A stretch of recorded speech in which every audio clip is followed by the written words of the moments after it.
वो इसे विषय की चर्चा करता है। महाराज कहते संत शरण जो जन पर है, सो जन उधरनहार। मनुख नूं दो चीज़ां समझण दी जरूरत है। पहला तो संत कौन है, उस तो बाद शरण की है।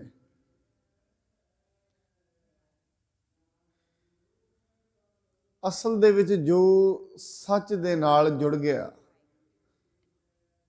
वो संत है। जो अपनी मंजिल ते पहुंच गया, जिस दी सुरत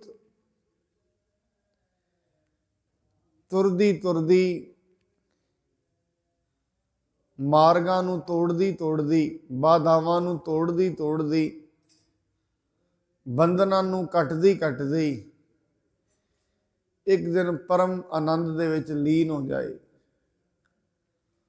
उस नूं संत कहा जाता है। और हरेक मनुष्य का लक्ष्य ही संत बनना है। संत की उपाधि नूं भाव सच दे नाल लीन हो जाना, यही हरेक मनुख का लक्ष्य है। और सच दे नाल जुड़न दे लई किसी विशेष प्रकार के पहरावे की जरूरत नहीं है। सच दे विच लीन होण दे लई किसी विशेष प्रकार का पहरावे की जरूरत नहीं, और घर छड्डण की भी जरूरत नहीं।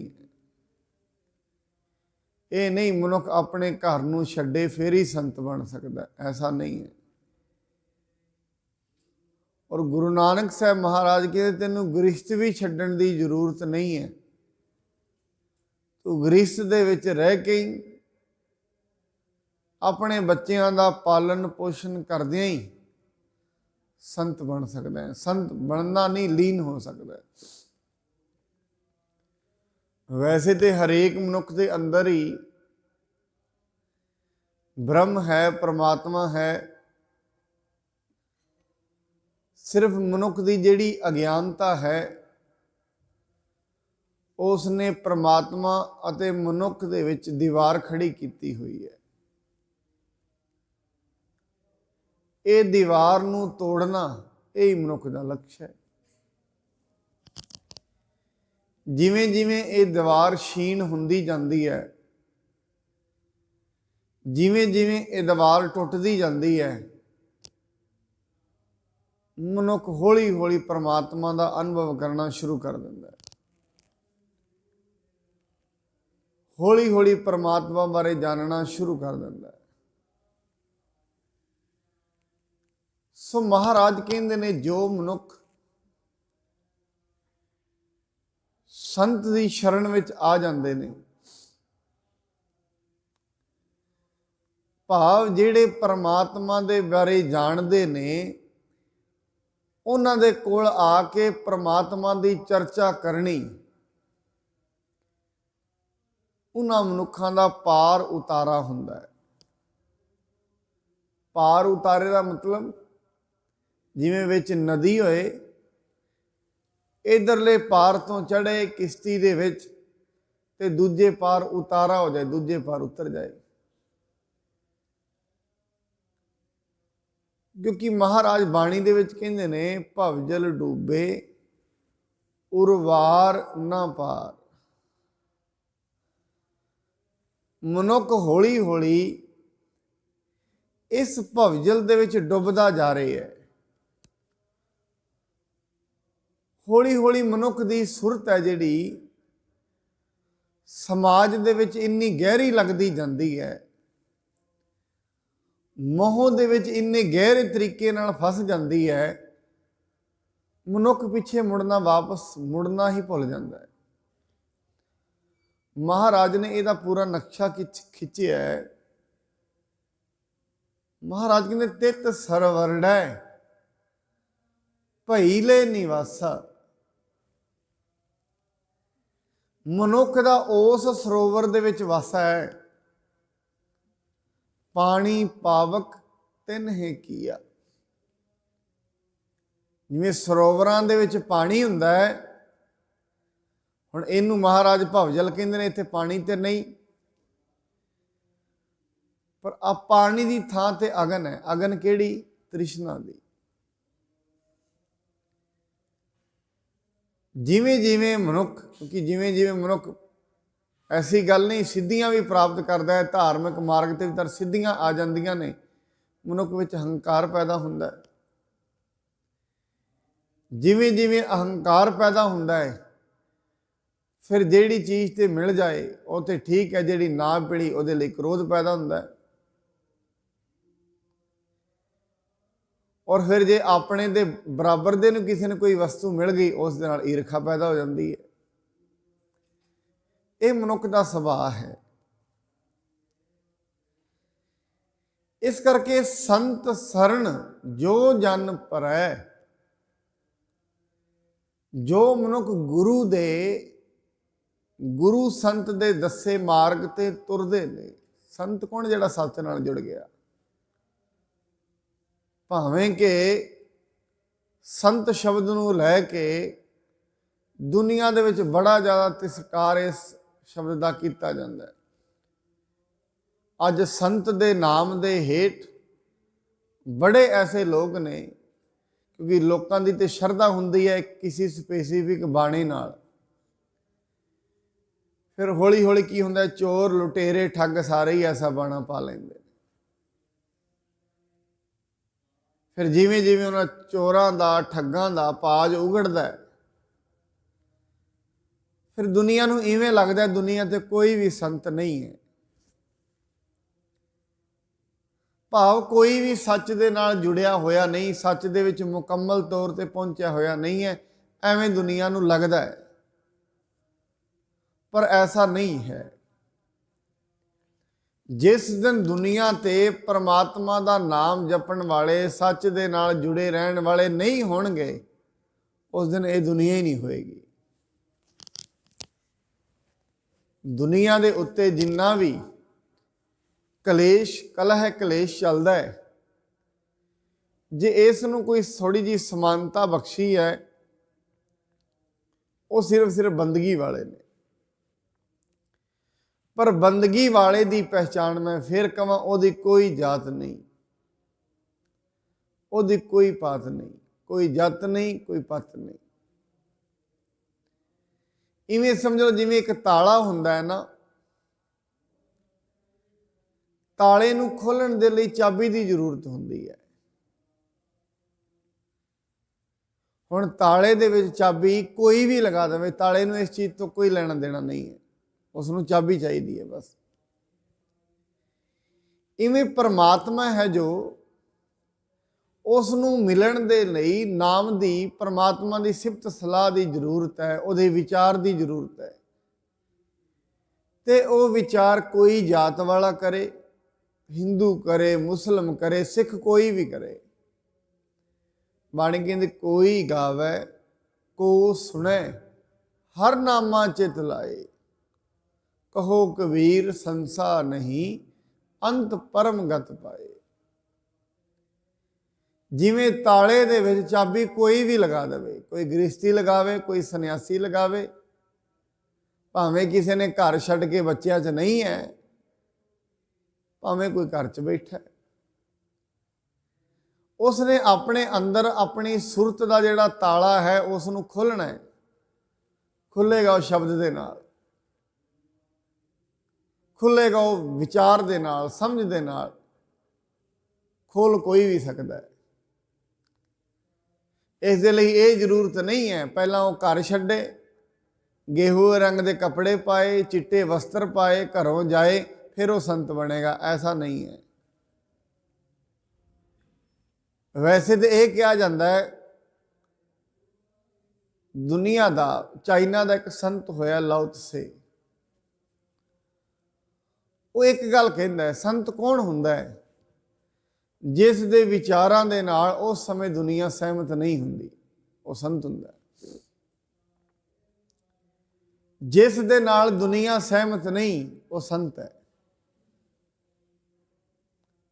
ਔਰ ਅਸੀਂ ਵੇਖਦੇ ਹਾਂ ਗੁਰੂ ਨਾਨਕ ਸਾਹਿਬ ਜੀ ਜਦੋਂ ਘਰੋਂ ਤੁਰੇ, ਦੁਨੀਆ ਸਹਿਮਤ ਨਹੀਂ ਸੀ,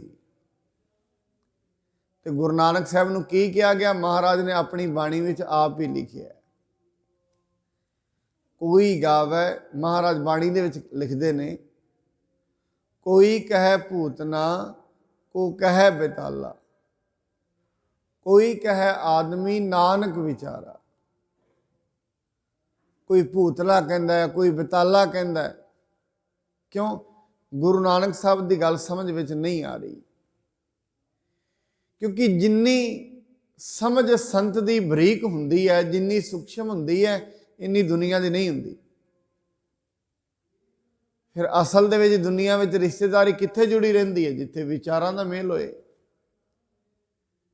ਜਿੱਥੇ ਵਿਚਾਰਾਂ ਦਾ ਮੇਲ ਨਹੀਂ ਹੁੰਦਾ, ਉੱਥੇ ਰਿਸ਼ਤੇਦਾਰੀ ਨਹੀਂ ਹੁੰਦੀ, ਟੁੱਟ ਜਾਂਦੀ ਹੈ। ਜਿੱਥੇ ਵਿਚਾਰ ਮੇਲ ਨਹੀਂ ਖਾਂਦੇ, ਉਸ ਤੇ ਰਿਸ਼ਤੇਦਾਰੀ ਬਹੁਤੇ ਦਿਨ ਨਹੀਂ ਚੱਲਦੀ। ਰਿਸ਼ਤੇਦਾਰੀ ਉੱਥੇ ਚੱਲਦੀ ਹੈ, ਸੰਬੰਧ ਉੱਥੇ ਚੱਲਦਾ ਜਿੱਥੇ ਵਿਚਾਰਾਂ ਦਾ ਮੇਲ ਹੋਏ। ਇਸ ਕਰਕੇ ਸੰਤ ਦੇ ਵਿਚਾਰ ਬੜੇ ਗਹਿਰਾਈ ਵਾਲੇ ਹੁੰਦੇ ਨੇ, ਬੜੇ ਡੂੰਘੇ ਹੁੰਦੇ ਨੇ, ਹਰੇਕ ਮਨੁੱਖ ਦੀ ਸਮਝ ਵਿੱਚ ਨਹੀਂ ਆਉਂਦੇ। ਤਾਂ ਕਰਕੇ ਸੰਤਾਂ ਨੂੰ ਫਿਰ ਸੂਲੀਆਂ ਤੇ ਚੜਾ ਦਿੱਤਾ ਜਾਂਦਾ ਹੈ, ਸੰਤਾਂ ਨੂੰ ਤੱਤੀਆਂ ਤਵੀਆਂ ਤੇ ਬੈਠਣਾ ਪੈਂਦਾ ਹੈ। ਗੁਰੂ ਗੋਬਿੰਦ ਸਿੰਘ ਜੀ ਮਹਾਰਾਜ ਸੰਤਾਂ ਨੂੰ ਆਪਣਾ ਘਰ ਘਾਟ ਵੀ ਛੱਡਣਾ ਪੈਂਦਾ। ਕਾਰਨ ਕਿ ਸੰਤ ਦੀ ਗੱਲ ਹਰੇਕ ਕੋਈ ਨਹੀਂ ਸਮਝ ਸਕਦਾ, ਬੜੀ ਡੂੰਘੀ ਹੁੰਦੀ ਹੈ। ਬਾਣੀ ਦੇ ਜਿਵੇਂ ਮਹਾਰਾਜ ਕਹਿੰਦੇ ਨੇ, ਪਰਮਾਤਮਾ ਨੂੰ ਜੇ ਸਮਝਣਾ ਹੈ ਕੈਸਾ ਹੋਣਾ ਪਏਗਾ?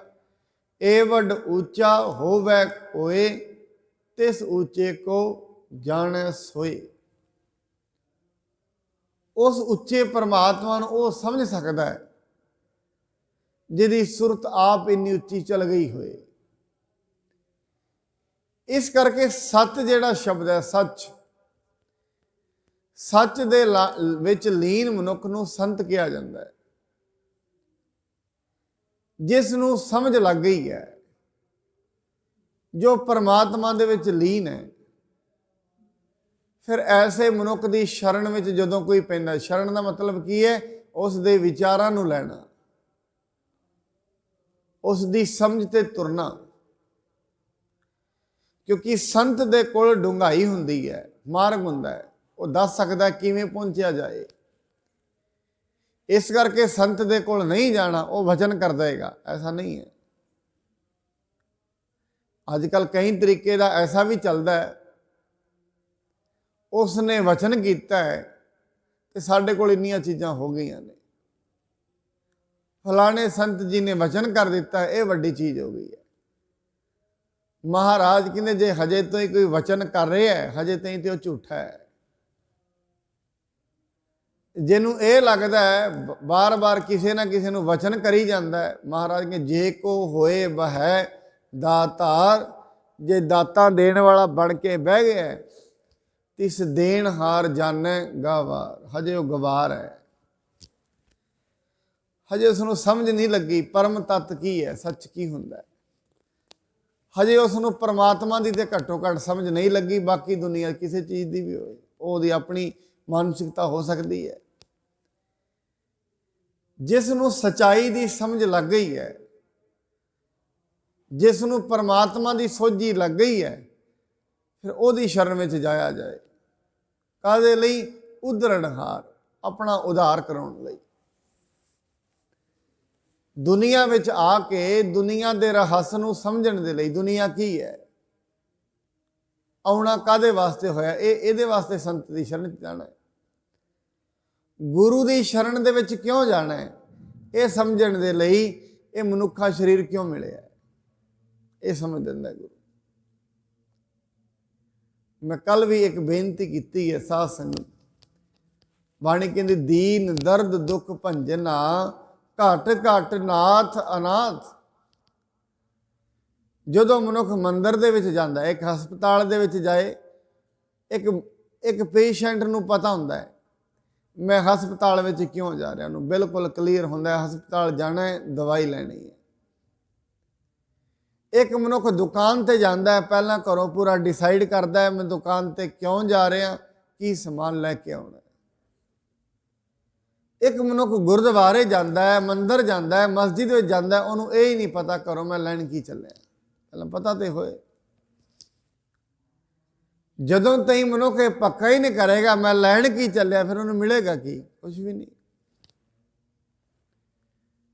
इस करके मनुख हज़ारां सालों तो आई जा रहा है, कई सालों तो आई जा रहा है, उसने ये समझिया नहीं मैं परमेश्वर को प्राप्त करना, अज तक मिलिया भी नहीं, ना मिलेगा।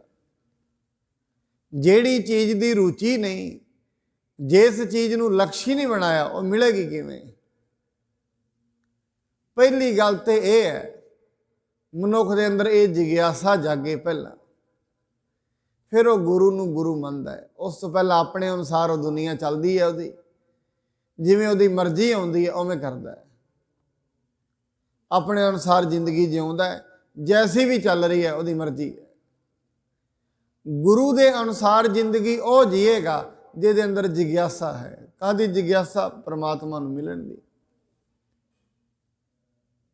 जिस दे अंदर जिग्यासा ही नहीं, वो कदे परमात्मा नूं मिलण दी गल नहीं करेगा और दुनियावी गल्लां करेगा, दुनियावी चीज़ां प्राप्त किवें हुंदियां ने। इस करके जिहड़े सच दे विच पहुँच गए ने, उन्हां दे कोल कोई अगर जांदा है किसी चीज़ की मंग करदा, एक ही गल कहिंदे ने, भाई रब नाल जुड़, उसनूं समझण दी कोशिश कर। क्यों? क्योंकि सारियां दातां दा मालक तो आप ही है। जे मालक आप है सारियां दातां दा, फिर इसदा मतलब दुनिया ते कोई दात देने वाला नहीं है, कोई भी नहीं है। तो महाराज कहते सारी दुनिया नूं दात देने वाला है, तो रहिंदा भी वो तेरे नाल ही है।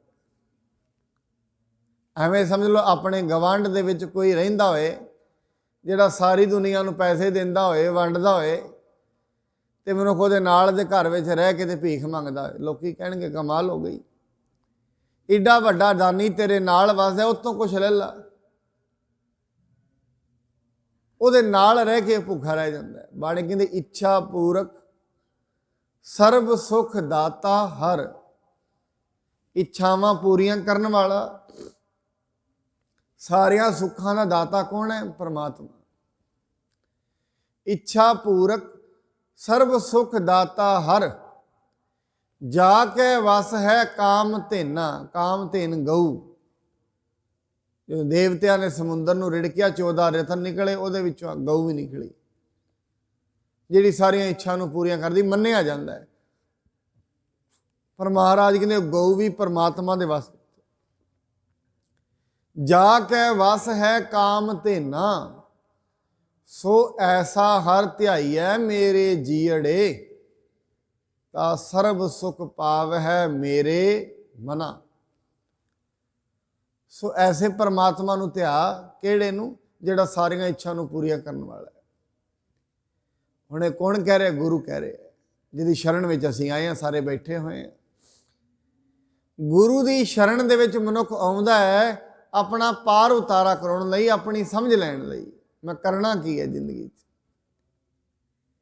हुण इत्थों एक ते गल पता लग गई, सारियां इच्छावां नूं पूरा करन वाला, सारियां नूं सीधे मार्ग ते लाउण वाला एक परमात्मा है। फिर वो रहिंदा कित्थे है? जे मनुख नूं ये पता लग जाए वो रहिंदा कित्थे है, फिर तो उत्तों सारा कुछ प्राप्त हो जाएगा। मनुख नूं दो चीज़ां पता होणियां चाहिदियां किसी तो कुछ लैण लई, एक तो उहदा टिकाणा, एक उसका सुभाਅ। तो गुरबाणी दोवें चीज़ां दसदी है, परमात्मा का टिकाणा भी दसदी है तो परमात्मा का सुभाअ भी दसदी है। महाराज बाणी च कहंदे परमात्मा वसदा कित्थे है?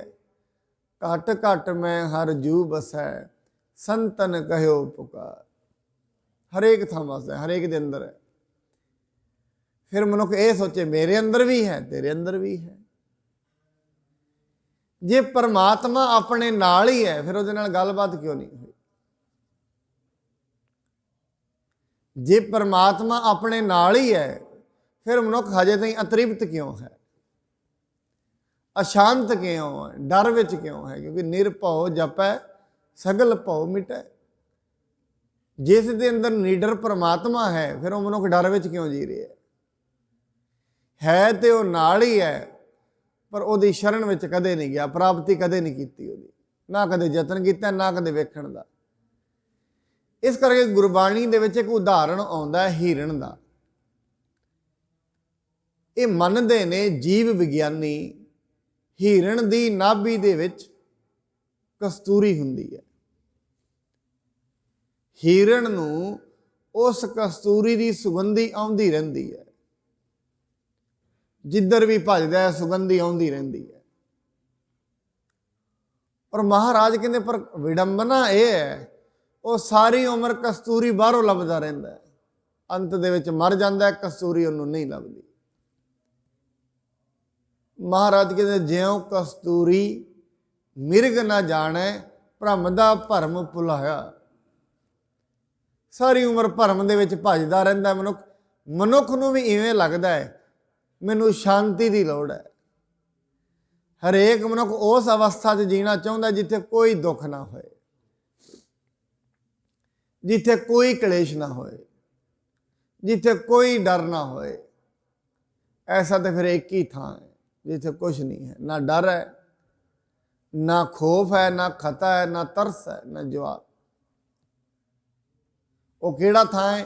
बेगमपुरा शहर को ना बेगम। वो मनुख कदों हो सकता है? जो बंदगी करे। जिस दिन परमात्मा की समझ लग गई, जिस दिन परमात्मा का अनुभव हो गया, उस दिन बाणी कहती दुख रोग संताप उतरे। सुनी सच्ची बाणी। ये बाणी केड़ी? अंदर है बाणी मनुख दे। ये जिहड़ी बाणी है अंदर है मनुख दे, सच्ची बाणी। ਜਦੋਂ ਅਸੀਂ ਬਾਹਰੀ तौर पर बाणी पढ़ते हैं, ये बाणी मनुख के भरम ते भुलेखे दूर करती है। तो अंदर जिहड़ी मनुख दे बाणी है, अंदर जिहड़ा निर्विचार समाधि दे विच मनुख पहुँचता है, अंदरों ये फिर विचार उठते हैं, वो बाणी ते पहुँचना। जिन्होंने गुरु नानक साहब महाराज के हों आपों बोल न जानदा, मैं कहया सब हुक्मा हो जियो। उस बाणी ते पहुँचना।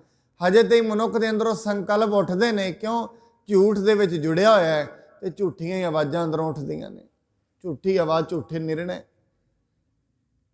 जदों मनुख सच दे नाल जुड़ जाएगा, फिर उस दे अंदरों जिहड़ी आवाज़ आएगी, एक एक आवाज़ नूं बाणी कहंदी झिम झिम वरसै अमृत धारा, मन पीवै सुन शब्द विचारा।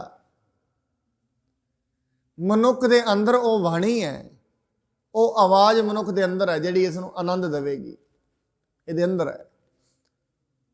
फिर ज्यों ज्यों वो आवाज़ मनुख नूं सोझी कराउंदी जांदी है हरेक चीज़ की, दुनिया च कित्थे कित्थे किहड़ा किहड़ा सच है, सब उहदे अंदरों। वो कदों आएगी? जदों मनुख के अंदरों बाहरी तौर पर सारे के सारे कलेश मुक जाणगे, झूठ मुक जाएगा, ये दीवारां टुट जाणगियां। किवें टुटणगियां इहदा भी महाराज ने दस्सिया। वो दीवार टुटदी है, वह एको एक तरीका है। उस तो पहला कहते महात्मा बुद्ध, एक बारी उसनूं पानी की प्यास लगी, उहदे नाल एक चेला सी। एक नाले दे कोलों दी लंघे, अपने चेले नूं कहंदा जा वापस पानी लैके आ। आनंद उहदा चेला वापस गया। कि इहदा पहलां ते नाला बड़ा साफ पानी चल रहा सी, उत्थों कोई बैल निकले ने, पानी के जिहड़े थल्ले पत्ते सी मिट्टी सी उत्ते आ गई, पानी गंदा हो गया। महात्मा बुद्ध दे कोल आया, पानी तो पीने वाला नहीं है, पानी पीने वाला नहीं बचा। कहते जा तू कोई नहीं, फिर वेख हो गया होएगा। फिर गया, फिर कहते पानी पीने वाला नहीं है। महात्मा को कहना उहदे कंढे ते बैठा रहे, पानी पीने वाला बन जाएगा। थोड़ी देर बैठा रहा, जिवें गार उठी सी वो गार थले बह गई, सुके पत्ते अगे निकल गए, गार थले पानी साफ हो गया। ले आया। कहना कोई गल तेनों समझ लगी है इस तो? कहते नहीं। कहते इवें समझो मनुख के अंदर जिहड़ी गार उठी हुई है, पानी तो साफ है अंदर, ਮਨੁੱਖ ਅਸਲ ਦੇ ਵਿੱਚ ਬ੍ਰਹਮ ਦੇ ਵਿੱਚ ਇਹ ਨਹੀਂ ਹੈ। ਆਪਾਂ ਕਹਿੰਦੇ ਨੇ ਫਲਾਣਾ ਮਨੁੱਖ ਬ੍ਰਹਮ ਗਿਆਨੀ ਬਣ ਗਿਆ, ਕਿ ਪਹਿਲਾਂ ਬ੍ਰਹਮ ਗਿਆਨੀ ਨਹੀਂ ਸੀ। ਹਰੇਕ ਮਨੁੱਖ ਹੀ ਬ੍ਰਹਮ ਦੇ ਵਿੱਚ ਜੁੜਿਆ ਹੈ, ਹਰੇਕ ਮਨੁੱਖ। ਪਰ ਜਿਹੜਾ ਉਸ ਦਾ ਅਗਿਆਨ ਤੇ ਭੁਲੇਖਾ ਹੈ, ਉਹ ਉਸ ਨੂੰ ਰੱਬ ਤੋਂ ਤੋੜੀ ਬੈਠਾ। ਨਹੀਂ, ਬ੍ਰਹਮ ਇਹਦੇ ਅੰਦਰ ਹੀ ਹੈ, ਪਰਮਾਤਮਾ ਦੇ ਨਾਲ ਹੈ। ਸਦਾ ਅੰਗ ਸੰਗੇ ਅਭੰਗੰ ਵਿਭੂਤੇ, ਸਦਾ ਨਾਲ ਹੈ। ਸੋ ਸਤਿਗੁਰ ਪਿਆਰਾ ਮੇਰੇ ਨਾਲ ਹੈ। ਪਰਮਾਤਮਾ ਕੋਈ ਦੂਰ ਥੋੜੀ ਨਾ ਮਨੁੱਖ ਤੋਂ। ਪਰ ਜਿਵੇਂ ਜਿਵੇਂ ਇਹ ਜਿਹੜੀ ਵਿਚਾਰਾਂ ਦੀ ਗਾਰ ਉੱਠੀ ਹੋਈ ਹੈ, ਸੁੱਕੇ ਪੱਤੇ ਉੱਠੇ ਹੋਏ ਨੇ, ਜਿਵੇਂ ਜਿਵੇਂ ਇਹ ਥੱਲੇ ਬਹਿਣਗੇ, ਉਹ ਸਾਫ਼ ਨਿਰਮਲ ਜਲ, ਨਿਰਮਲ ਬਾਣੀ ਪ੍ਰਗਟ ਹੋ ਜਾਏਗੀ। ਜਿਵੇਂ ਜਿਵੇਂ ਪੱਤੇ ਬਹਿਣਗੇ ਥੱਲੇ, ਉਸ ਤੋਂ ਪਹਿਲਾਂ ਨਹੀਂ। ਉਸ ਤੋਂ ਪਹਿਲਾਂ ਦੇ ਮਨੁੱਖ ਜਿੰਨੇ ਵੀ ਵਿਚਾਰ ਕਰਦਾ ਹੈ, ਉਹ ਵਿਚਾਰ ਇਹਦੇ ਲੋਭ ਦੇ ਨਾਲ ਜੁੜੇ ਹੁੰਦੇ ਨੇ, ਇਹਦੇ ਕ੍ਰੋਧ ਨਾਲ ਜੁੜੇ ਹੁੰਦੇ ਨੇ, ਇਹਦੇ ਕਾਮ ਨਾਲ ਜੁੜੇ ਹੁੰਦੇ ਨੇ। ਮਨੁੱਖ ਜਿੰਨੇ ਵੀ ਨਿਰਣੇ ਕਰਦਾ ਹੈ, ਕਿਸੇ ਨਾ ਕਿਸੇ ਇੱਕ ਵਿਕਾਰ ਦੇ ਨਾਲ ਤੇ ਉਹਦੀ ਬਦੋ ਆਉਂਦੀ ਹੁੰਦੀ ਹੈ। ਮਹਾਰਾਜ ਇਸ ਕਰਕੇ ਕਹਿੰਦੇ ਨੇ, ਜਦੋਂ ਤਾਈਂ ਮਨੁੱਖ ਪਰਮਾਤਮਾ ਦੇ ਨਾਲ ਗੁਰੂ ਦੀ ਸ਼ਰਨ ਵਿੱਚ ਨਹੀਂ ਆਇਆ, ਉਦੋਂ ਤਾਈਂ ਉਹ ਝੂਠਾ ਹੀ ਝੂਠਾ ਹੈ। ਜਿਸ ਦਿਨ ਗੁਰੂ ਦੀ ਸ਼ਰਨ ਵਿੱਚ ਆਉਂਦਾ ਹੈ, ਗੁਰੂ ਦੀ ਸ਼ਰਨ ਦਾ ਮਤਲਬ ਗੁਰੂ ਦੇ ਸਨਮੁਖ ਮੱਥਾ ਟੇਕਣਾ ਨਹੀਂ ਹੈ। ਇਹ ਤੇ ਸਰੀਰ ਨੇ ਸ਼ਰਨ ਕਬੂਲ ਕੀਤੀ ਹੈ, ਕਿ ਤਾਂ ਮਨ ਹਜੇ ਤਾਈਂ ਨਾ ਟਿਕਿਆ ਹੋਏ। ਮਨ ਦਾ ਕੀ ਪਤਾ ਹੈ, ਕਿਉਂਕਿ ਮਨੁੱਖ ਦੋਵੇਂ ਚੀਜ਼ਾਂ ਵਿੱਚ ਚੱਲਦਾ ਰਹਿੰਦਾ ਹੈ। ਮਨੁੱਖ ਨੂੰ ਸ਼ਰਧਾ ਵੀ ਰਹਿੰਦੀ ਹੈ, ਮਨੁੱਖ ਆਪਣੇ ਆਪ ਨੂੰ ਵੀ ਜੋੜੀ ਰੱਖਦਾ ਹੈ, ਸ਼ੱਕ ਵੀ ਰੱਖਦਾ ਹੈ, ਸ਼ਰਧਾ ਵੀ ਰੱਖਦਾ। ਦੋਵੇਂ ਚੀਜ਼ਾਂ ਮਨੁੱਖ ਦੀਆਂ ਹੁੰਦੀਆਂ। ਮਨੁੱਖ ਆਪਣੇ ਆਪ ਨੂੰ ਪੂਰੀ ਤਰੀਕੇ ਨਾਲ ਗੁਰੂ ਦੇ ਅੱਗੇ ਨਹੀਂ ਸੁੱਟਦਾ, ਕੁਝ ਰੱਖ ਲੈਂਦਾ ਹੈ। ਉਹ ਸੋਚਦਾ ਹੈ ਜੇ ਮੈਂ ਸਾਰਾ ਕੁਝ ਹੀ ਪਰਮਾਤਮਾ ਨੂੰ ਛੱਡ ਦਿੱਤਾ, ਮੈਂ ਤਾਂ ਫੇਲ ਹੋ ਜਾਵਾਂਗਾ। ਪਰ ਬਾਣੀ ਕਹਿੰਦੀ ਨਹੀਂ, ਸਭ ਕੁਝ ਤਿਆਗ ਦੇ ਉਹਦੇ ਤੇ। ਤਿਆਗਣ ਦਾ ਮਤਲਬ ਇਹ ਨਹੀਂ ਛੱਡ ਦੇ, ਕੰਮ ਕਰਨਾ ਛੱਡ ਦੇ, ਇਹ ਨਹੀਂ ਹੈ। ਤਿਆਗਣ ਦਾ ਮਤਲਬ ਇਹ ਨਹੀਂ ਹੁੰਦਾ ਕੰਮ ਕਰਨਾ ਛੱਡ ਦੇ, ਆਪਣੀ ਵਾਹੀ ਛੱਡ ਦੇ, ਦੁਕਾਨਦਾਰੀ ਛੱਡ ਦੇ, ਐਸਾ ਨਹੀਂ। ਜੇ ਐਸਾ ਕੋਈ ਕਹਿ ਰਿਹਾ ਫਿਰ ਅਜੇ ਉਹ ਪੂਰਾ ਨਹੀਂ ਹੈ। ਤਿਆਗ ਦਾ ਮਤਲਬ ਇਹ ਨਹੀਂ ਹੁੰਦਾ ਬਾਹਰੀ ਤੌਰ ਤੇ ਕੰਮ ਤਿਆਗ ਦੋ। ਸਰੀਰ ਦੇ ਕੰਮ ਤਿਆਗਣ ਦਾ ਕੀ ਹੈ? ਜੇ ਸਰੀਰ ਤਿਆਗ ਦੇਗਾ, ਚਲੋ ਸਾਰੀ ਦੁਨੀਆ ਹੀ ਤਿਆਗ ਦੇ, ਫਿਰ ਰੋਟੀ ਕੌਣ ਬਣਾਏਗਾ? ਤੇ ਰੋਟੀ ਆਏਗੀ ਕਿੱਥੋਂ? ਕਹਿੰਦੇ ਨੇ, ਮਨੁੱਖ ਕਹਿੰਦਾ ਇਹ ਸਾਰਾ ਜੰਜਾਲ ਹੈ, ਸਾਰਾ ਕੁਝ ਛੱਡ ਦਿਓ। ਗੁਰਬਾਣੀ ਕਹਿੰਦੀ ਇਹ ਬਾਹਰੋਂ ਛੱਡਿਆ ਕੁਝ ਨਹੀਂ ਹੋਣਾ। ਬੜੀ ਦੁਨੀਆ ਨੇ ਛੱਡਿਆ ਸੀ, ਜਾ ਕੇ ਸਿੱਧ ਬੈਠ ਗਏ ਸਨ ਹਿਮਾਲਿਆ ਪਰਬਤ ਦੀ ਚੋਟੀ ਤੇ, ਹੰਕਾਰ ਦੇ ਨਾਲ ਭਰੇ ਹੋਏ। ਵੀਰ ਸਾਹਿਬ ਕਬੀਰ, ਮਾਇਆ ਤਜੀ ਤੋਂ ਕਿਆ ਭਇਆ, ਜੋ ਮਾਣ ਤਜਿਆ ਨਾ ਜਾਏ। ਮਾਇਆ ਤੇ ਛੱਡਣੀ ਸੌਖੀ ਹੈ, ਮਾਇਆ ਦਾ ਮਾਣ ਛੱਡਣਾ ਬੜਾ ਔਖਾ ਹੈ। ਮਾਇਆ ਤੇ ਦੁਨੀਆ ਤਿਆਗ ਦਿੰਦੀ ਹੈ। ਮੈਂ ਬੜੀ ਮਾਇਆ ਦਿੱਤੀ ਹੈ। ਤਿਆਗ ਦਾ ਮਤਲਬ ਦਾਨ ਦਿੱਤਾ ਹੈ, ਫਿਰ ਉਸ ਨੂੰ ਦੱਸਣਾ ਵੀ, ਅਜੇ ਫਿਰ ਦਿੱਤਾ ਕਿੱਥੇ, ਨਾਲ ਹੀ ਤੇ ਚੁੱਕੀ ਫਿਰਦਾ ਹੈ। ਦਾਨ ਦਿੱਤਾ ਕਦੋਂ ਹੈ? ਦਾਨ ਤੇ ਦਿਮਾਗ ਦੇ ਵਿੱਚ ਹੀ ਹੈ, ਦਿੱਤਾ ਨਹੀਂ ਹੈ। ਇਸ ਕਰਕੇ ਮਹਾਰਾਜ ਕਹਿੰਦੇ ਮਾਇਆ ਛੱਡਣੀ ਨਹੀਂ ਹੈ, ਮਾਇਆ ਦਾ ਮੋਹ ਛੱਡ ਦੇਣਾ। ਜਦੋਂ ਮਨੁੱਖ ਸਾਰਾ ਕੁਝ ਸਰੈਂਡਰ ਕਰ ਦਿੰਦਾ, ਕਹਿੰਦੇ ਪਰਮਾਤਮਾ ਮੈਂ ਆਪਣੀ ਬੁੱਧੀ ਦੇ ਨਾਲ ਜ਼ੋਰ ਲਗਾਇਆ ਹੈ, ਮੇਰੀ ਬੁੱਧੀ ਨਾਲ ਤੇ ਮੈਨੂੰ ਕੁਝ ਮਿਲਿਆ ਨਹੀਂ, ਸ਼ਾਂਤੀ ਨਹੀਂ ਮਿਲੀ, ਮਾਇਆ ਤੇ ਮਿਲ ਗਈ ਹੈ। ਦਿਮਾਗ ਘਮਾਉਂਦੇ ਆ, ਦਿਮਾਗ ਨਾਲ ਮਾਇਆ ਤੇ ਆਉਂਦੀ ਹੈ। ਪਰਮਾਤਮਾ ਮਾਇਆ ਤੇ ਮਿਲੀ ਹੈ, ਸ਼ਾਂਤੀ ਨਹੀਂ ਮਿਲੀ, ਆਨੰਦ ਨਹੀਂ ਮਿਲਿਆ। ਦਿਲ ਦੇ ਵਿੱਚ ਕੋਈ ਨਾ ਕੋਈ ਡਰ ਜਾਂ ਭੈ ਜਾਂ ਬਣਿਆ ਰਹਿੰਦਾ, ਪਤਾ ਹੈ ਨਹੀਂ ਉਹ ਕੀ ਹੈ ਸਾਰਿਆਂ ਦੇ ਅੰਦਰ ਹੀ ਹੈ। ਭਾਵੇਂ ਮਨੁੱਖ ਦੁਨੀਆ ਦੇ ਵਿੱਚ ਮਹਾਰਾਜ ਕਹਿੰਦੇ ਜਿੰਨੇ ਵੀ ਬੈਠੇ ਨੇ, ਡਰ ਹਰੇਕ ਦੇ ਅੰਦਰ ਹੈ, ਸਹਿਮ ਹਰੇਕ ਦੇ ਅੰਦਰ ਹੈ, ਸ਼ੱਕ ਹਰੇਕ ਦੇ ਅੰਦਰ ਹੈ। ਉਹ ਵੱਖਰੀ ਗੱਲ, ਮਨੁੱਖ ਇੰਨਾ ਸੂਖਸ਼ਮ ਨਹੀਂ ਆਪਣੇ ਅੰਦਰ ਨੂੰ ਵੇਖ ਸਕੇ। ਆਪਣੇ ਅੰਦਰ ਦੀ ਪਹਿਚਾਣ ਕਰਨੀ ਵੀ ਇੱਕ ਜਿਗਿਆਸਾ ਹੈ, ਹਰੇਕ ਕੋਈ ਨਹੀਂ ਵੇਖ ਸਕਦਾ ਆਪਣੇ ਅੰਦਰ ਨੂੰ। ਇਸ ਕਰਕੇ ਮਨੁੱਖ ਨੂੰ ਆਪਣੇ ਅੰਦਰ ਕੋਈ ਵਿਕਾਰ ਵੇਖਦਾ ਹੀ ਨਹੀਂ। ਸਾਧ ਸੰਗਤ ਯਾਦ ਰੱਖਣਾ, ਬਾਣੀ ਕਹਿੰਦੀ ਜਿਸ ਨੂੰ ਆਪਣੇ ਅੰਦਰ ਵਿਕਾਰ ਵਿਖਦੇ ਨੇ ਔਰ ਜੋ ਕਹਿ ਦਿੰਦਾ ਮੈਂ ਵਿਕਾਰੀ ਹਾਂ, ਸਮਝੋ ਉਹ ਪਰਮਾਤਮਾ ਦੇ ਰਾਹ ਤੇ ਤੁਰਿਆ ਹੋਇਆ, ਪਰਮਾਤਮਾ ਨੂੰ ਮਿਲ ਜਾਏਗਾ। ਜਿਹਨੇ ਕਹਿ ਦਿੱਤਾ ਮੈਂ ਹਾਂ ਵਿਕਾਰੀ ਹਾਂ, ਮੰਨ ਲਵੇ। ਚਾਰ ਪੁਰਸ਼ ਬੈਠੇ ਨੇ, ਚਾਰ ਬੀਬੀਆਂ ਬੈਠੇ ਨੇ, ਆਪਣੇ ਆਪ ਨੂੰ ਮੰਨ ਲਵੇ। ਭਾਈ ਦੂਜੇ ਦੀ ਕੀ ਗੱਲ ਕਰਨੀ, ਆਪਣੇ ਅੰਦਰ ਕਿਹੜਾ ਥੋੜਾ ਗੁਬਾਰ ਹੈ, ਦੂਜੇ ਦੀ ਗੱਲ ਕੀ ਕਰਨੀ। ਉਹ ਮਨੁੱਖ ਦੂਜੇ ਦੀ ਗੱਲ ਕਰੇਗਾ ਹੀ ਨਹੀਂ। ਦੂਜੇ ਦੇ ਵਿਕਾਰਾਂ ਦੀ ਗੱਲ ਉਹ ਕਰਦਾ ਹੈ ਜਿਹਨੂੰ ਆਪਣੇ ਅੰਦਰ ਵਿਕਾਰ ਵੇਖਦੇ ਹੀ ਨਹੀਂ। ਕਬੀਰ ਫਰੀਦ ਸਾਹਿਬ ਜੀ ਕਹਿੰਦੇ ਨੇ, ਫਰੀਦਾ ਕਾਲੇ ਮੈਂਡੇ ਕੱਪੜੇ, ਕਾਲਾ ਮੈਂਡਾ ਵੇਸ, ਗੁਣ ਹੀ ਭਰਿਆ ਮੈਂ ਫਿਰਾਂ, ਲੋਕ ਕਹੈ ਦਰਵੇਸ਼। ਆਪਣੇ ਅੰਦਰ ਮੈਂ ਤੇ ਗੁਨਾਹਾਂ ਨਾਲ ਭਰਿਆ ਫਿਰਦਾ, ਲੋਕੀ ਕਹਿੰਦੇ ਇਹ ਦਰਵੇਸ਼ ਹੈ। ਆਪਣੇ ਭਾਈ ਮੈਨੂੰ ਤੇ ਆਪਣੇ ਗੁਨਾਹ ਚੇਤੇ ਆਉਂਦੇ ਨੇ। ਇਸ ਕਰਕੇ ਮਹਾਰਾਜ ਕਹਿੰਦੇ ਜਦੋਂ ਮਨੁੱਖ ਸ਼ਰਨ ਵਿੱਚ ਆ ਜਾਏਗਾ, ਪਰਮਾਤਮਾ ਹਮ ਅਵਗੁਣ ਭਰੇ ਏਕ ਗੁਣ ਨਹੀਂ। ਔਰ ਸ਼ਰਨ ਵਿੱਚ ਕਿੱਥੇ ਆ ਜਾਏ? ਆਪਣੇ ਅੰਦਰ ਹੀ। ਆਪਣਾ ਮਨ ਮੰਨ ਜਾਏ, ਆਪਣਾ ਮਨ ਹੀ ਮੰਨ ਜਾਏ ਮੈਂ ਵਕਾਰੀ ਹਾਂ। ਹੋਰ ਸ਼ਰਨ ਵਿੱਚ ਕਿੱਥੇ ਜਾਣਾ ਹੈ? ਪਰਮਾਤਮਾ ਦੀ। ਪਰਮਾਤਮਾ ਤੇ ਸਾਰੀ ਥਾਂ ਹੀ ਹੈ। ਜਿੱਥੇ ਵੀ ਜਾਓਗੇ ਪਰਮਾਤਮਾ ਤੋਂ ਖਾਲੀ ਥਾਂ ਕੋਈ ਨਹੀਂ ਹੈ। ਜਹਾਂ ਜਹਾਂ ਪੇਖੋ ਤਹਾਂ ਹਜੂਰ, ਦੂਰ ਕਤਹੂ ਨਾ ਜਾਈ, ਰਵ ਰਹਿਆ ਸਰਬੱਤਰ ਮੈਂ।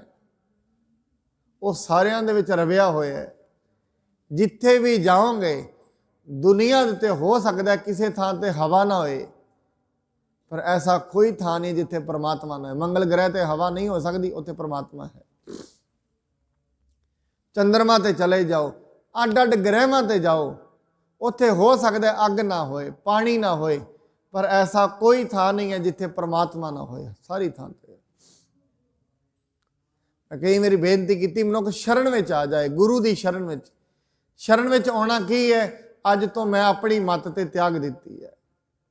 ਮੇਰੀ ਮੱਤ ਦੇ ਨਾਲ ਤੇ ਮੈਨੂੰ ਸ਼ਾਂਤੀ ਮਿਲੀ ਨਹੀਂ। ਕੰਮ ਵੀ ਬੜੇ ਕੀਤੇ ਨੇ, ਹਰੇਕ ਤਰੀਕੇ ਨਾਲ ਬਿਜ਼ਨਸ ਵੀ ਕਰਕੇ ਵੇਖਿਆ, ਸਭ ਕੁਝ ਤੇ ਮਿਲਿਆ, ਪਦਾਰਥ ਮਿਲੇ, ਸ਼ਾਂਤੀ ਨਹੀਂ ਮਿਲੀ, ਆਨੰਦ ਨਹੀਂ ਮਿਲਿਆ, ਡਰ ਲੱਗਿਆ ਰਹਿੰਦਾ। ਮਹਾਰਾਜ ਕਹਿੰਦੇ ਫਿਰ ਜੇ ਐਵੇਂ ਮਨੁੱਖ ਕਹਿ ਦੇਵੇਗਾ, ਗੁਰੂ ਦੀ ਸ਼ਰਨ ਦੇ ਵਿੱਚ ਇੰਨੀ ਸ਼ਰਧਾ ਨਾਲ ਆ ਜਾਵੇਗਾ, ਫਿਰ ਉਹਦਾ ਉਧਾਰ ਹੋ ਜਾਏਗਾ। ਪਰ ਮਨੁੱਖ ਦੋਵੇਂ ਚੀਜ਼ਾਂ ਵਿੱਚ ਜਿਉਂਦਾ ਹੈ। ਕਈ ਵਾਰੀ ਇਹ ਸਵਾਲ ਵੀ ਕਈ ਲੋਕ ਪੁੱਛਦੇ ਨੇ, ਤੁਸੀਂ ਕਹਿੰਦੇ ਹੋ ਸਭ ਕੁਝ ਪਰਮਾਤਮਾ ਕਰਦਾ, ਉਹਦੇ ਤੇ ਤਿਆਗ ਦੇਵੋ, ਕਿ ਪਰਮਾਤਮਾ ਬਾਂਹ ਫੜੇਗਾ? ਫਿਰ ਬਿਲਕੁਲ ਫੜੇਗਾ। ਉਹ ਤੇ ਵੈਸੇ ਵੀ ਫੜੀ ਹੋਈ ਹੈ ਉਸਨੇ। ਉਸ ਦਾ ਕੋਈ ਨਾਮ ਲਵੇ ਭਾਵੇਂ ਨਾ ਲਵੇ, ਰੋਟੀ ਤੇ ਉਹ ਸਾਰਿਆਂ ਨੂੰ ਹੀ ਦੇ ਰਿਹਾ। ਉਹ ਖੋ ਥੋੜੀ ਨਾ ਲੈਂਦਾ ਹੈ। ਕੋਈ ਪਰਮਾਤਮਾ ਜ਼ਾਲਮ ਤੇ ਨਹੀਂ ਹੈ। ਰੋਟੀ ਉਹੀ ਦੇ ਰਹੇ ਹੈ, ਕੰਮ ਉਹੀ ਚਲਾ ਰਿਹਾ ਹੈ, ਜੀਵਨ ਉਹਨੇ ਹੀ ਦਿੱਤਾ ਹੈ। ਬਸ ਮਨੁੱਖ ਨੇ ਤੇ ਜਾਣਨਾ ਹੈ, ਉਹਨੇ ਦਿੱਤਾ ਹੈ। ਬਸ ਹਜੇ ਕਿਹੜਾ ਉਹਨੇ ਨਹੀਂ ਦਿੱਤਾ, ਉਹਨੇ ਹੀ ਦਿੱਤਾ ਹੈ। ਮਨੁੱਖ ਨੇ ਤੇ ਸਿਰਫ ਜਾਣਨਾ ਹੈ, ਇਹ ਜੀਵਨ ਉਹਨੇ ਹੀ ਦਿੱਤਾ ਹੈ। ਬਸ ਦਿੱਤਾ ਉਹਨੇ ਹੀ ਹੈ, ਪਰ ਮਨੁੱਖ ਇਹਨੂੰ ਜਾਣਦਾ ਨਹੀਂ ਹੈ। ਮਨੁੱਖ ਸ਼ਰਧਾ ਵਿੱਚ ਵੀ ਰਹਿੰਦਾ ਹੈ ਤੇ ਸ਼ੱਕ ਵਿੱਚ ਵੀ ਰਹਿੰਦਾ ਹੈ। ਤੇ ਜਦੋਂ ਤੋਂ ਇਹ ਦੋਵੇਂ ਚੱਲਦੀਆਂ ਰਹਿੰਦੀਆਂ ਨੇ, ਫਿਰ ਮਨੁੱਖ ਕਿਤੇ ਵੀ ਨਹੀਂ ਪਹੁੰਚਦਾ। ਜਦੋਂ ਤੁਸੀਂ ਦੋ ਚੱਲਣਗੇ, ਦੋ ਨਾਵਾਂ ਤੇ ਪੈਰ ਰੱਖੇਗਾ, ਕਿੱਥੇ ਜਾਏਗਾ? ਵਿੱਚ ਡਿੱਗ ਜਾਏਗਾ। ਸ਼ੱਕ ਵਿੱਚ ਵੀ ਤੁਰਿਆ ਫਿਰਦਾ ਹੈ, ਸ਼ਰਧਾ ਵਿੱਚ ਵੀ ਤੁਰਿਆ ਫਿਰਦਾ। ਜਿਵੇਂ ਇੱਕ ਪਿੰਡ ਦੇ ਵਿੱਚ ਬਾਰਿਸ਼ ਨਾ ਹੋਈ, ਉਹ ਸਾਰੇ ਤੁਰ ਪਏ, ਸਾਰਾ ਪਿੰਡ ਹੀ ਇਕੱਠਾ ਹੋ ਗਿਆ। ਕਹਿੰਦੇ ਕਾਹਦੇ ਵਾਸਤੇ ਤੁਰੇ? ਕਹਿੰਦੇ ਬਾਰਿਸ਼ ਪਵਾਉਣੀ ਹੈ। ਇੱਕ ਬੱਚੇ ਨਾਲ ਛਤਰੀ ਚੁੱਕ ਲਈ। ਸਾਰੇ ਕਹਿੰਦੇ ਛਤਰੀ ਕਿਉਂ ਚੁੱਕੀ ਹੈ? ਕਹਿੰਦੇ ਪਰਮਾਤਮਾ ਉਧਰੋਂ ਬਾਰਿਸ਼ ਪਾਏਗਾ ਤੇ ਮੇਰੇ ਤੇ ਕੱਪੜੇ ਭੁੱਜ ਜਾਣਗੇ, ਤੁਸੀਂ ਅਰਦਾਸ ਕਰਨੀ ਹੈ। ਕਹਿੰਦੇ ਇੰਨੀ ਛੇਤੀ ਥੋੜੀ ਨਾ ਪਰਮਾਤਮਾ ਕਰਦਾ। ਕਹਿੰਦਾ ਬਸ ਆਪਣੇ ਘਰ ਹੀ ਬਹਿ ਕੇ ਕਹਿੰਦਾ ਜਾਓ, ਤੁਸੀਂ, ਤੁਹਾਡੀ ਅਰਦਾਸ ਕਦੇ ਪੂਰੀ ਨਹੀਂ ਹੋਣੀ। ਤਾਂ ਤੁਸੀਂ ਜਿਹਨੂੰ ਮਨਾਉਣ ਲਈ ਚੱਲੇ ਹੋ, ਤੁਹਾਨੂੰ ਇਹ ਵਿਸ਼ਵਾਸ ਹੀ ਨਹੀਂ ਸਾਡੇ ਕਹੇ ਦੀ ਗੱਲ ਉਹ ਸੁਣਦਾ ਹੈ। ਜਦੋਂ ਤੱਕ ਮਨੁੱਖ ਨੂੰ ਇਹ ਵਿਸ਼ਵਾਸ ਨਹੀਂ ਉਹ ਸੁਣ ਰਿਹਾ ਹੈ, ਫਿਰ ਉਹ ਸੁਣੇਗਾ ਕਿਵੇਂ? ਪਰਮਾਤਮਾ ਹਰ ਥਾਂ ਤੇ ਮਨੁੱਖ ਨੂੰ ਸੁਣਦਾ ਹੈ, ਹਰ ਥਾਂ ਤੇ ਮਨੁੱਖ ਨੂੰ ਵੇਖਦਾ ਹੈ। ਤਾਂ ਹੀ ਮਹਾਰਾਜ ਕਹਿੰਦੇ ਜਿਸ ਦਿਨ ਗੁਰੂ ਦੀ ਸ਼ਰਨ ਵਿੱਚ ਪੈ ਜਾਏਗਾ, ਸੰਤ ਸ਼ਰਨ ਜੋ ਜਨ ਪਰ ਹੈ, ਸੋ ਜਨ ਉਦਰਨ ਹਾਰ। ਗੁਰਬਾਣੀ ਦੇ ਵਿੱਚ ਮਹਾਰਾਜ ਕਹਿੰਦੇ ਨੇ, ਜਾਏ ਪੁੱਛੋ ਸੁਹਾਗਣੀ ਵਾਹ ਹੈ, ਕਿੰਨੀ ਬਾਤੀ ਸਹੁ ਪਾਈ ਹੈ। ਸੁਹਾਗਣੀ ਨੂੰ, ਸੰਤ ਨੂੰ ਜਾ ਕੇ ਪੁੱਛੋ। ਕਿਸੇ ਸੰਤ ਨੂੰ, ਕਿਸੇ ਸੰਤ ਦਾ ਮਤਲਬ ਮੈਂ ਪਹਿਲਾਂ ਦੱਸ ਦਿੱਤਾ ਹੈ। ਸੰਤ ਦਾ ਮਤਲਬ ਇਹ ਨਹੀਂ ਜਿਹੜਾ ਘਰ ਘਾਟ ਛੱਡ ਕੇ ਬਾਹਰ ਬਹਿ ਗਿਆ। ਐਵੇਂ ਤੇ ਕੁਰਸ਼ੇਤਰ ਬ੍ਰਹਮ ਸਰੋਵਰ ਤੇ ਦੁਨੀਆ ਬੈਠੀ ਹੈ, ਉਹ ਸਾਰੇ ਹੀ ਸੰਤ ਨੇ। ਫਿਰ ਉੱਥੇ ਜਾਓ ਪਰਿਕਰਮਾ ਦੇ ਵਿੱਚ ਸਾਰੇ ਘਰ ਬਾਹਰ ਛੱਡ ਕੇ, ਕਈ ਤੇ ਆਪ ਛੱਡ ਕੇ, ਕਈਆਂ ਨੂੰ ਬੱਚਿਆਂ ਨੇ ਭਜਾ ਦਿੱਤਾ। ਉਹ ਸਾਰਾ ਬ੍ਰਹਮ ਸਰੋਵਰ ਤੇ ਹਜ਼ਾਰਾਂ ਲੋਕ ਬੈਠੇ ਨੇ, ਫਿਰ ਤੇ ਸਾਰੇ ਹੀ ਸੰਤ ਹੋਏ। ਗੁਰਬਾਣੀ ਦੇ ਵਿੱਚ ਮਹਾਰਾਜ ਬਿੰਦ ਰਾਖ ਜੋ ਤਰੀਐ ਭਾਈ, ਖੁਸਰੈ ਕਿਉਂ ਨਾ ਪਰਮ ਗਤ ਪਾਈ। ਇਸ ਦਾ ਮਤਲਬ ਇਹ ਨਹੀਂ ਜਿਹਨੇ ਘਰ-ਬਾਰ ਛੱਡ ਦਿੱਤਾ ਹੈ ਉਹ ਸੰਤ ਹੋ ਗਿਆ, ਐਸਾ ਨਹੀਂ ਹੈ। ਇਸ ਗੱਲ ਨੂੰ ਕਦੇ ਜ਼ਿੰਦਗੀ ਦੇ ਵਿੱਚ ਵੈਸੇ ਮਤ ਲੈ ਜਾਣਾ। ਜਿੰਨੇ ਗੁਰੂ ਸਾਹਿਬ ਹੋਏ ਨੇ 9 ਦੇ 9 ਘਰ, 10 ਦੇ 10 ਗੁਰੂ ਸਾਹਿਬਾਨ ਘਰ ਵਿੱਚ ਹੀ ਰਹਿੰਦੇ ਸਨ। ਹਰਿਮੰਦਰ ਸਾਹਿਬ ਸੇਵਾ ਹੁੰਦੀ ਸੀ, ਮਹਾਰਾਜ ਸ਼ਾਮ ਨੂੰ ਘਰ ਚਲੇ ਜਾਣਾ, ਸਵੇਰੇ ਫਿਰ ਸੇਵਾ ਕਰੋਗੇ, ਘਰ ਹੀ ਰਹਿੰਦੇ ਸਨ, ਬਾਹਰ ਨਹੀਂ ਗਏ ਛੱਡ ਕੇ। ਇਹ ਨਵਾਂ ਹੀ ਕਿਤੇ ਅੱਜ ਕੱਲ੍ਹ ਰਿਵਾਜ ਚੱਲ ਪਿਆ ਹੈ। ਪਿਛਲੇ 100 ਕੁ ਸਾਲਾਂ ਤੋਂ ਚੱਲਿਆ। ਪਹਿਲਾਂ ਤੇ ਸਿੱਖ ਪੰਥ 'ਚ ਐਸਾ ਨਹੀਂ ਸੀ, ਜੰਗਲਾਂ ਦੇ ਵਿੱਚ ਸਿੱਖ ਪੰਥ ਰਹਿੰਦਾ ਸੀ, ਨਾਲ ਨਾਲ ਬਾਲ ਬੱਚੇ ਵੀ ਰਹਿੰਦੇ ਸਨ। ਇਹ 1920-25 ਤੋਂ ਬਾਅਦ ਐਸਾ ਟ੍ਰੈਂਡ ਚੱਲਿਆ, ਅੱਡ ਤੋਂ ਕਿਤੇ ਡੇਰੇ ਬਣਨ ਲੱਗ ਪਏ, ਸ਼ੁਰੂ ਹੋ ਗਏ ਪਿਆ। ਕਹਿੰਦੇ ਕਿਉਂ? ਇਹ ਹੁਣ ਇੱਛਾ ਪੂਰਕ ਡੇਰੇ ਬਣ ਗਏ ਨੇ। ਕਈਆਂ ਨੇ ਤੇ ਨਾਮ ਵੀ ਰੱਖ ਲਏ ਨੇ, ਸੁਖ ਨਿਧਾਨ, ਇੱਛਾ ਪੂਰਕ। ਫਿਰ ਪਰਮਾਤਮਾ ਤੇ ਦੁਨੀਆ ਤੇ ਨਹੀਂ ਹੈ। ਜਿਹੜਾ ਮਨੁੱਖ ਕਹਿ ਦਿੰਦਾ ਮੇਰੀ ਇੱਛਾ ਫਲਾਣੇ ਨੇ ਪੂਰੀ ਕਰ ਦਿੱਤੀ ਹੈ, ਇਹਦੇ ਮਤਲਬ ਤੇ ਇਹ ਹੈ ਉਹਦੇ ਕਾਗਜ਼ਾਂ ਦੇ ਵਿੱਚ ਪਰਮਾਤਮਾ ਤੇ ਨਹੀਂ ਹੈ ਹਜੇ। ਉਹਦੇ ਕਾਗਜ਼ਾਂ ਦੇ ਵਿੱਚ ਪਰਮਾਤਮਾ ਤੇ ਫਿਰ ਛੋਟਾ ਹੈ। ਇਸ ਕਰਕੇ ਕਹਿੰਦੇ ਨੇ ਜਦੋਂ ਮਨੁੱਖ ਦੇ ਵਿੱਚ ਵਿਸ਼ਵਾਸ ਤੇ ਸ਼ਰਧਾ, ਸੰਤ ਸਰਣ ਜੋ ਜਨ ਪਰੈ ਸੋ ਜਨ ਉਧਰਨ ਹਾਲ, ਉਸ ਦਾ ਪਾਰ ਉਤਾਰਾ ਹੋ ਜਾਂਦਾ ਹੈ, ਆਤਮਿਕ ਸ਼ਾਂਤੀ ਨੂੰ ਪ੍ਰਾਪਤ ਹੋ ਜਾਂਦਾ ਹੈ। ਕਿਉਂਕਿ ਇੱਕ ਸੰਤ ਨੂੰ ਪਤਾ ਹੁੰਦਾ ਹੈ ਇਹ ਮੈਨੂੰ ਬਾਰ-ਬਾਰ ਆ ਕੇ ਕਹਿ ਰਿਹਾ ਮੇਰੀ ਫਲਾਣੀ ਇੱਛਾ ਪੂਰੀ ਕਰ, ਫਲਾਣੀ ਕਰ। ਸੰਤ ਇੱਕੋ ਗੱਲ ਕਹਿੰਦਾ, ਭਾਈ ਸਾਰੀਆਂ ਇੱਛਾਵਾਂ ਤੇ ਤੇਰੀਆਂ ਪੂਰੀਆਂ ਨਹੀਂ ਹੋਣੀਆਂ, ਤੇਰੀ ਇੰਨੀ ਜ਼ਿੰਦਗੀ ਨਹੀਂ ਹੈ। ਐਸੀ ਗੱਲ ਨਹੀਂ ਹੈ ਪਰਮਾਤਮਾ ਇੱਛਾਵਾਂ ਪੂਰੀਆਂ ਨਹੀਂ ਕਰਦਾ, ਕਰਦਾ ਹੈ। 1 ਕਰੇਗਾ, 2 ਕਰੇਗਾ, 10 ਕਰ ਦੇਵੇਗਾ, 15 ਕਰ ਦੇਵੇਗਾ, ਸਾਰੀਆਂ ਹੋ ਜਾਣ। ਇੰਨਾ ਤੇ ਮਨੁੱਖ ਦਾ ਸਰੀਰ ਹੀ ਨਹੀਂ ਹੈ। ਬਾਣੀ ਕਹਿੰਦੀ ਦਿੰਦਾ ਦੇ, ਲੈਂਦੇ ਥਕ ਬਾਹੀ। ਉਹ ਤੇ ਦੇ ਰਿਹਾ ਹੈ। ਜੈਸੇ ਜੈਸੇ ਇਹਦੇ ਕਰਮ ਨੇ, ਇਹਦੇ ਕਰਮਾਂ ਦੇ ਅਨੁਸਾਰ ਇਹਨੂੰ ਮਿਲ ਹੀ ਜਾਂਦਾ ਹੈ।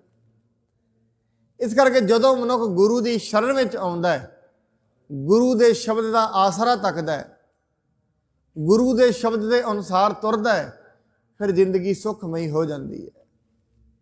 ਆਪਣੇ ਮਨ ਨੂੰ ਛੱਡ ਦਿੰਦਾ ਹੈ। ਇਸ ਕਰਕੇ ਅੰਤ ਦੇ ਵਿੱਚ ਮਹਾਰਾਜ ਕਹਿੰਦੇ ਸੰਤ ਸਰਣ ਜੋ ਜਨ ਭਰੈ ਸੋ ਜਨ ਉਦਰਣ ਹਾਰ, ਸੰਤ ਕੀ ਨਿੰਦਾ ਨਾਨਕਾ ਬਹੁਰ ਬਹੁਰ ਅਵਤਾਰ। ਗੁਰੂ ਦੀ ਨਿੰਦਾ ਦੁਬਾਰਾ ਦੁਬਾਰਾ ਜਨਮ ਦੇਵੇਗੀ। ਕਿਸੇ ਐਸੇ ਸਤਪੁਰਸ਼ ਦੀ ਨਿੰਦਾ ਜਿਹੜਾ ਪਹੁੰਚਿਆ ਹੋਇਆ ਹੈ, ਜਿਹੜਾ ਪਰਮਾਤਮਾ ਦੇ ਨਾਲ ਇੱਕਮਿਕ ਹੋ ਗਿਆ ਹੈ। ਹੁਣ ਮਨੁੱਖ ਨੂੰ ਤੇ ਨਹੀਂ ਪਤਾ ਇੱਕਮਿਕ ਕੌਣ ਹੋਇਆ ਕੌਣ ਨਹੀਂ ਹੋਇਆ, ਕਿਉਂਕਿ ਚੰਗੇ ਡਾਕਟਰ ਦੀ ਪਛਾਣ ਚੰਗਾ ਡਾਕਟਰ ਹੀ ਕਰ ਸਕਦਾ, ਹਰ ਕਿਸੇ ਨੂੰ ਥੋੜੀ ਨਾ ਹੋਏਗੀ। ਮੈਂ ਕਈ ਵਾਰੀ ਵੇਖਦਾ ਹਾਂ ਮਨੁੱਖ ਕਹਿ ਦਿੰਦੇ ਫਲਾਣਾ ਤੇ ਬ੍ਰਹਮ ਗਿਆਨੀ ਹੈ। ਮੈਂ ਤੇ ਹੈਰਾਨ ਹੋ ਜਾਂਦਾ। ਮੈਂ ਤੇ ਉਹਨੂੰ ਹੀ ਕਹਿੰਦਾ ਤੁਸੀਂ ਵੀ ਬ੍ਰਹਮ ਗਿਆਨੀ ਹੋ। ਇਹਦਾ ਮਤਲਬ ਗੁਰਬਾਣੀ ਤੇ ਇਹ ਕਹਿੰਦੀ ਹੈ ਬ੍ਰਹਮ ਗਿਆਨੀ ਕੀ ਗਤ ਬ੍ਰਹਮ ਗਿਆਨੀ ਜਾਣੈ। ਜਾਂ ਤੇ ਜਿਹੜਾ ਕਹਿ ਰਿਹਾ ਉਹ ਬ੍ਰਹਮ ਗਿਆਨੀ ਹੈ, ਫਿਰ ਤੇ ਉਹ ਆਪ ਵੀ ਬ੍ਰਹਮ ਗਿਆਨੀ ਹੈ। ਕਿਉਂਕਿ ਬ੍ਰਹਮ ਗਿਆਨੀ ਕੈਸਾ ਹੈ, ਉਹਦੀ ਗਤੀ ਨੂੰ ਬ੍ਰਹਮ ਗਿਆਨੀ ਜਾਣ ਸਕਦਾ, ਹਰੇਕ ਕੋਈ ਨਹੀਂ। ਭਾਵੇਂ ਗੁਰਬਾਣੀ ਦੇ ਵਿੱਚ ਮਹਾਰਾਜ ਜੀ ਨੇ ਸ਼ਲੋਕ ਸਹਸਕ੍ਰਿਤੀ ਦੇ ਵਿੱਚ ਪੂਰਨ ਪੁਰਖ ਦੇ ਲੱਛਣ ਦੱਸੇ ਨੇ। ਪੂਰਨ ਪੁਰਖ ਦੇ ਵਿੱਚ ਕਿਹੜੇ ਕਿਹੜੇ ਲੱਛਣ ਹੁੰਦੇ ਨੇ। ਇਸ ਕਰਕੇ ਮਹਾਰਾਜ ਕਹਿੰਦੇ ਨੇ ਕਦੇ ਵੀ ਮਨੁੱਖ ਨੂੰ, ਬਾਣੀ ਤੇ ਇਹ ਕਹਿੰਦੇ ਨਿੰਦਾ ਭਲੀ ਕਿਸੇ ਕੀ ਨਾਹੀ, ਮਨ ਮੁਖ ਮੁਗਧ ਕਰਨ। ਔਰ ਮੈਂ ਫਿਰ ਬੇਨਤੀ ਕਰਦੇ ਹਾਂ ਸਾਧ ਸੰਗਤ, ਨਿੰਦਾ ਉਹ ਮਨੁੱਖ ਕਰਦਾ ਹੈ ਜਿਸ ਨੂੰ ਆਪਣੇ ਅੰਦਰ ਦੇ ਵਿਕਾਰ ਨਹੀਂ ਵਿਖੇ। ਨਿੰਦਾ ਕਰੇਗਾ ਹੀ ਉਹ ਜਿਸ ਨੂੰ ਆਪਣੇ ਅੰਦਰ ਦੀ ਮੈਲ ਵਿਖ ਗਈ ਹੈ, ਆਪਣੇ ਅੰਦਰ ਦੇ ਪਾਪ ਵਿਖ ਗਏ ਨੇ, ਉਹ ਕਿਸੇ ਦੀ ਨਿੰਦਾ ਨਹੀਂ ਕਰੇਗਾ ਜ਼ਿੰਦਗੀ 'ਚ। ਇਹ ਗੱਲ ਨੋਟ ਕਰ ਲੈਣਾ। ਜੇ ਮਨੁੱਖ ਦੇ ਕੋਲ ਕੋਈ ਉਹਦੀ ਗੱਲ ਕਰੇਗਾ ਵੀ ਕਿਸੇ ਦੀ, ਹੋ ਕਹੇਗਾ ਭਾਈ ਮੇਰੇ ਸਾਹਮਣੇ ਗੱਲ ਕਰਨ ਦੀ ਲੋੜ ਨਹੀਂ, ਮੈਂ ਤੇ ਆਪਣੇ ਵਿਕਾਰਾਂ ਨੂੰ ਢਾਹ ਲਵਾਂ, ਇਹ ਬੜੇ ਨੇ।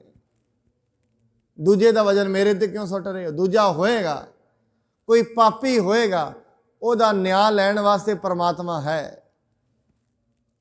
ਕੋਈ ਮਾੜਾ ਕਰ ਰਿਹਾ, ਕਿੰਨੇ ਕੁ ਦਿਨ ਕਰੇਗਾ? ਇੱਕ ਦਿਨ ਸਾਹਮਣੇ ਆ ਜਾਏਗਾ। ਜ਼ਿਆਦਾ ਦਿਨ ਕੂੜ ਨਿਖੁੱਟੇ ਨਾਨਕਾ ਓੜਕ ਸੱਚ ਰਹੀ। ਝੂਠ ਜ਼ਿਆਦਾ ਦਿਨ ਨਹੀਂ ਚੱਲਦਾ, ਟੁੱਟ ਜਾਏਗਾ। ਕੋਈ ਝੂਠ ਚਲਾਉਣਾ ਚਾਹ ਰਿਹਾ, ਜ਼ਿਆਦਾ ਦਿਨ ਨਹੀਂ ਚੱਲੇਗਾ, ਇੱਕ ਦਿਨ ਟੁੱਟੇਗਾ ਜ਼ਰੂਰ। ਘੜਾ ਭਰਦਾ ਟੁੱਟ ਜਾਂਦਾ ਹੈ। ਇਹ ਤੇ ਦੁਨੀਆ ਦੇ ਵਿੱਚ ਆਮ ਕਹਾਵਤ ਹੈ। ਇਸ ਕਰਕੇ ਮਹਾਰਾਜ ਕਹਿੰਦੇ ਨੇ ਨਿੰਦਾ ਤੋਂ ਬਚਣਾ ਹੈ। ਕਿਹਦੀ ਨਿੰਦਾ ਤੋਂ? ਪੂਰਨ ਪੁਰਖ ਦੀ। ਔਰ ਮੈਂ ਕੱਲ ਨੂੰ ਆਪ ਜੀ ਨੂੰ ਬੇਨਤੀ ਕਰਾਂਗਾ ਸਾਧ ਸੰਗਤ, ਨਿੰਦਾ ਤੇ ਸੱਚ ਵਿੱਚ ਫਰਕ ਵੀ ਹੈ। ਸੱਚ ਬੋਲਣਾ ਹੋਰ ਗੱਲ ਹੈ, ਨਿੰਦਾ ਬੋਲਣੀ ਹੋਰ ਗੱਲ ਹੈ। ਗੁਰੂ ਨਾਨਕ ਸਾਹਿਬ ਮਹਾਰਾਜ ਜੀ ਨੇ ਇੱਕ ਗੱਲ ਕਹੀ ਸੀ ਭਾਈ ਮਰਦਾਨੇ ਨੂੰ, ਇਤਿਹਾਸ ਵਿੱਚ ਆਉਂਦਾ, ਕਹਿੰਦੇ ਮਰਦਾਨਿਆਂ ਬਸ ਇੱਕ ਗੱਲ ਕਰੀ, ਉਹ ਗੱਲ ਕਦੇ ਨਾ ਬੋਲੀ ਜਿਹੜੀ ਤੂੰ ਕਿਸੇ ਦੇ ਮੂੰਹ ਤੇ ਨਹੀਂ ਕਹਿ ਸਕਦਾ। ਬਸ ਜਿਹੜੀ ਕਿਸੇ ਦੇ ਮੂੰਹ ਤੇ ਕਹਿ ਸਕਦਾ ਹੈ ਉਹ ਗੱਲ ਕਰੀ। ਬਸ ਜੇ ਤੇਰੇ ਵਿੱਚ ਇੰਨੀ ਸਮਰੱਥਾ ਨਹੀਂ ਕੋਈ ਗੱਲ ਅਗਲੇ ਦੇ ਮੂੰਹ ਤੇ ਕਰਾਂ, ਫਿਰ ਉਹ ਗੱਲ ਨਾ ਕਰੀ, ਉਹ ਗੱਲ ਨਿੰਦਾ ਹੈ। ਜੇ ਮੂੰਹ ਤੇ ਕਰਨ ਦਾ ਬਲ ਹੈ ਕਰ ਦੇਣੀ ਚਾਹੀਦੀ ਹੈ, ਪਰ ਅੱਜ ਦੇ ਸਮੇਂ ਦੇ ਵਿੱਚ ਇੰਨਾ ਬਲ ਕਿਸੇ ਵਿੱਚ ਨਹੀਂ ਹੈ। ਕਿਉਂ? ਅੰਦਰ ਆਪਣੇ ਝੂਠ ਵਰਤਦਾ ਹੈ, ਦੂਜੇ ਨੂੰ ਝੂਠਾ ਸਾਬਤ ਕਰਨਾ ਔਖਾ ਹੈ। ਇਸ ਕਰਕੇ ਮਹਾਰਾਜ ਕਹਿੰਦੇ ਨਿੰਦਾ ਉਹ ਲੋਕ ਕਰਦੇ ਨੇ ਜਿਹੜੇ ਆਪਣੇ ਆਪ ਨੂੰ ਸਹੀ ਸਮਝੀ ਬੈਠੇ ਨੇ, ਆਪਣੇ ਆਪ ਵਕਾਰੀ ਨੇ, ਦੂਜਿਆਂ ਦੇ ਔਗਣ ਉਹ ਉਛਾਲਦੇ ਨੇ, ਫਿਰ ਦੂਜਿਆਂ ਦੇ ਔਗਣ ਲੈਂਦੇ ਲੈਂਦੇ ਆਪ ਇੱਕ ਦਿਨ ਔਗਣ ਹਾਰੇ ਹੋ ਜਾਂਦੇ ਨੇ। ਇਸ ਕਰਕੇ ਬਾਬਾ ਫਰੀਦ ਸਾਹਿਬ ਜੀ ਦਾ ਵਚਨ ਅੰਤ ਦੇ ਵਿੱਚ ਮੈਂ ਕਹਿ ਦਿਆਂ, ਫਰੀਦਾ ਕਾਲੇ ਮੈਂਡੇ ਕੱਪੜੇ, ਕਾਲਾ ਮੈਂਡਾ ਵੇਸ, ਗੁਣ ਹੀ ਭਰਿਆ ਮੈਂ ਫਿਰਾਂ, ਲੋਕ ਕਹਿਣ ਦਰਵੇਸ਼। ਮੈਂ ਤੇ ਆਪ ਔਗਣਾਂ ਨਾਲ ਭਰਿਆ ਫਿਰਦਾ, ਲੋਕੀ ਮੈਨੂੰ ਦਰਵੇਸ਼ ਕਹਿੰਦੇ ਨੇ। ਇਹ ਉਹਨਾਂ ਦੀ ਮਹਾਰਾਜ ਕਹਿੰਦੇ ਨੇ ਬਾਣੀ ਦੇ ਵਿੱਚ ਵੀ, ਦਰਵੇਸ਼ਾਂ ਨੂੰ ਲੋੜੀਏ ਰੁੱਖਾਂ ਦੀ ਜੀਰਾ। ਜਿਹੜੇ ਝੁਕੇ ਹੋਏ ਨੇ ਉਹ ਦਰਵੇਸ਼ ਹੁੰਦੇ ਨੇ। ਇੱਥੋਂ ਤਾਈਂ ਦੀ ਆਪਾਂ ਅੱਜ ਕਥਾ ਸੁਣਾਂਗੇ। ਕੱਲ ਨੂੰ ਜਿਹੜਾ ਸੰਤ ਸ਼ਰਨ ਜੋ ਜਨ ਪਰੈ, ਇਹ ਅਸ਼ਟਪਦੀ ਹੈ। ਅੱਜ ਇਹ ਸ਼ਲੋਕ ਸੀ। ਹੁਣ ਪੂਰੇ ਸੰਤ ਦੇ ਕਿਹੜੇ ਕਿਹੜੇ ਲੱਛਣ ਹੁੰਦੇ ਨੇ, ਸੰਤ ਦੀ ਸੰਗਤ ਕੈਸੀ ਹੁੰਦੀ ਹੈ, ਸੰਤ ਦੇ ਲੱਛਣ ਕੀ ਨੇ, ਪੂਰੀਆਂ 8 ਪੌੜੀਆਂ ਨੇ। 8 ਪੌੜੀਆਂ ਦੇ ਅਸੀਂ ਵਿੱਚ ਇਹ ਵੇਖਣਾ ਕਰਾਂਗੇ ਸੰਤ ਕੌਣ ਹੈ, ਸੰਤ ਦੇ ਲੱਛਣ ਕੀ ਨੇ, ਸੰਤ ਦੇ ਕੋਲ ਬੈਠਿਆਂ ਕੀ ਮਿਲਦਾ ਹੈ। ਇਹ ਸਾਰੀਆਂ ਗੱਲਾਂ ਅਸੀਂ ਲਗਾਤਾਰ 8 ਦਿਨਾਂ ਦੇ ਵਿੱਚ ਇਹਨੂੰ ਬਿਆਨ ਕਰਾਂਗੇ। ਇੰਨੀਆਂ ਬੇਨਤੀਆਂ ਪ੍ਰਵਾਨ ਹੋਈ, ਭੁੱਲ ਚੁੱਕ ਦੇ ਲਈ ਖਿਮਾ ਕਰਨੀ ਜੀ। ਵਾਹਿਗੁਰੂ ਜੀ ਕਾ ਖਾਲਸਾ, ਵਾਹਿਗੁਰੂ ਜੀ ਕੀ ਫਤਿਹ। ਪ੍ਰਸਾਦ ਨਾਲ ਅੰਦਰ ਮਾਇ ਸਤਿਗੁਰੂ ਮੈਂ ਪਾਇਆ ਸਭ ਪਾਇਆ।